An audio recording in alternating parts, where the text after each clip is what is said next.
Brutus, look at that house. What's up, everybody, and welcome. The rain just cleared here finally, and we're at our first stop. Today is a good one. It's a 408 Pursuit. Here she is. Oh, these boats are awesome.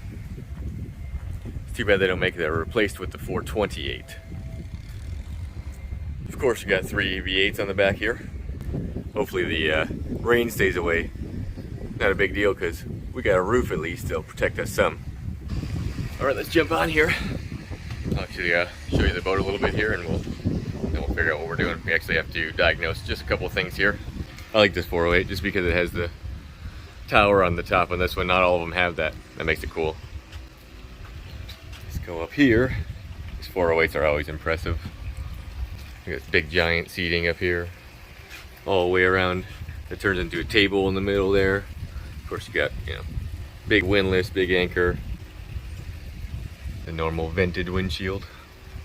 Outriggers, of course, right there. 3 captain's chairs. Ooh, let's see what kind of electronics we got. Of course, everything. And the best Garmin's. So we got all our switches here. I always like the 408 because they just put everything in one row. You don't have to look for anything. Everything's right in front of you, even your ignitions, your Yamaha gauges, so you don't really have to veer your eyes away from anything. I always like these boats. They have a big cabin inside. Look at this. Go downstairs to get in here. This boat actually, it was built by Tierra Yachts from Michigan. Look at this. Pretty. Love the bathroom setup. Got TV. It's funny, they actually put get your stereo down here, and there's a controller. Of course, your Garmin's controller on the dash also. Got a full fridge down here too. Well, I know where I'm going later. All right, let's do some diagnosing here. Oh yeah, you also have a inside air conditioner and helm air conditioner. That's very nice. But right where you sit, the captain's chair, is our battery panel. Let's get everything on here. Our voltage is good. We got 2 complaints here. First is bait well pump not working. Second is check the bilge pumps. I think 1 or 2 of them might not be working. So let's first push our buttons, see if we got lights, make sure all this is working, and then we'll go down the hole. All right, first, let's start with our live well. We got a light, that means the switch has power. All right, let's open this up. This is where our bilge and our bait well and everything will be. And yeah, I would say one of his bilges is not working here. We got a lot of water buildup. So let's see if we can get this stuff out of here.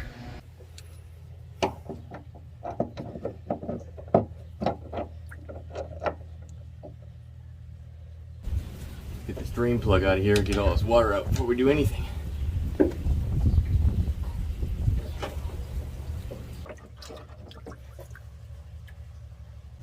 There you go, little buddy. We'll wait for that to drain. If you look up, that's our bait well pump. I don't see anything running. I still got that switch on, so let's go take a look at the dash. Oh, look at this. No more light. So I gotta come down here. Take a look. Our live well will be right here. Oh, I can feel it, look.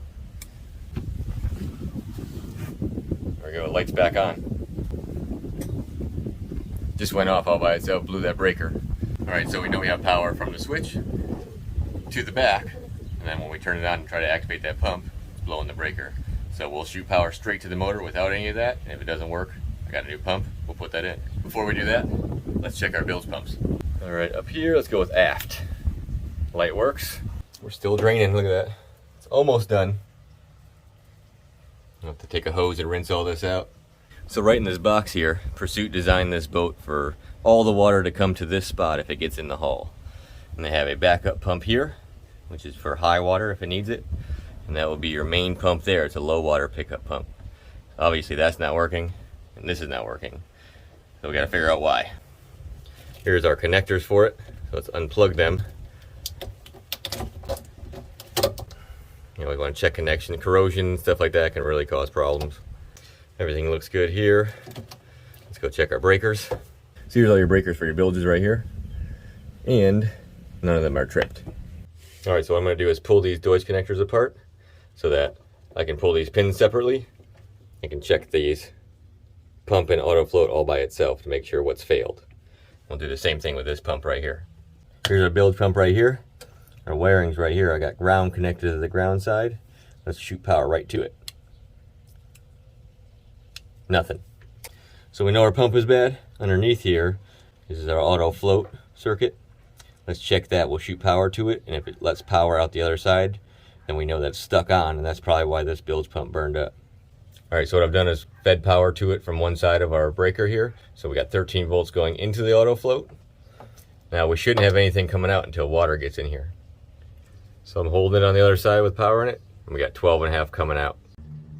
All right, so we need a new float and a pump here. Here, let's check and see why this pump's not working. All right, it's the same thing here, except for this has an auto float built in, which we don't have to worry about because if our main pump doesn't work, this isn't gonna work anyway. If we shoot power right to it, it should activate, and we got nothing. And since we're right here, we might as well check this pump too. All right, I'm gonna shoot power straight to it. We got good ground going to it.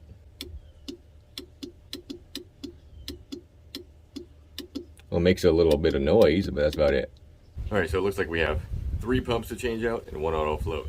It looks like to me that the little auto float pump failed, causing the big one to react, and that thing never ever turns on because the little one worked for so long.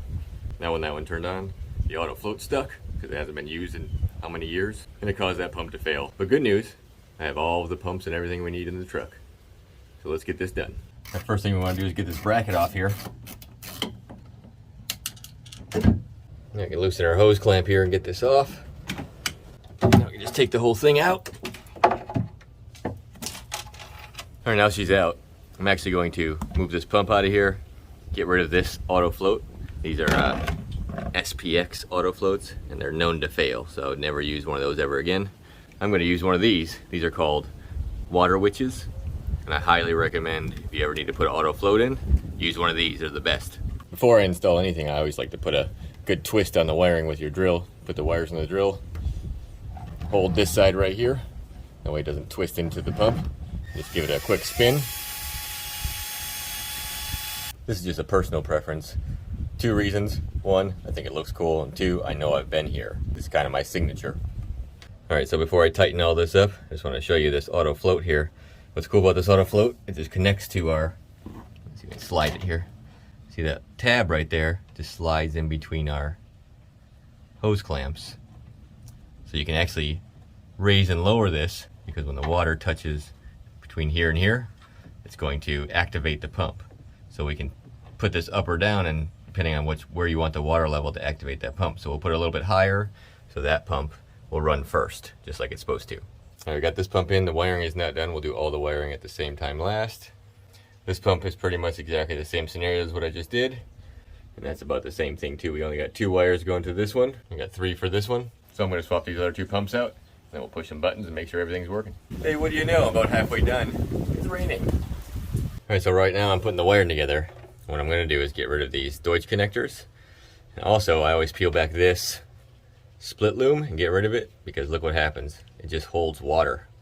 That causes any kind of connector or anything that's in there to corrode eventually. See, they were all wet for a long time. So I'm gonna cut these off, put heat shrink on, tie it up. Also, by getting rid of these connectors here and here, you have less connections in between the pump and the wiring. That helps. All right, so before I heat shrink everything together, I'm gonna show you something real quick. That auto float is actually digital, so when you hook power to it, it does an auto check. So every time you flip power onto that thing, it's gonna automatically check and make sure it's working. So listen to the pump when I hit power to it. All right, we got our wiring all tied up. What I like to do too is tie up our heat shrink connectors higher than where the water might go so they can stay dry. Got rid of that plastic split loom stuff that I don't like. It's all gone off of here too. We also got our new bait well pump in. So let's go push some buttons. All right, so this switch actually is a dual switch. So you push it up, that's our small bilge pump. Push it down, that's the big one. Let's make sure they work. He's working. She's working. Now let's try our live well. Hey, 3 for 3, that's good. Well, alright, mission complete. I'm actually going to clean up my mess here, grab a hose, clean the bilge out. And that's all for today. Hope you enjoyed it. It's actually Friday, so I will see you guys next week. Later.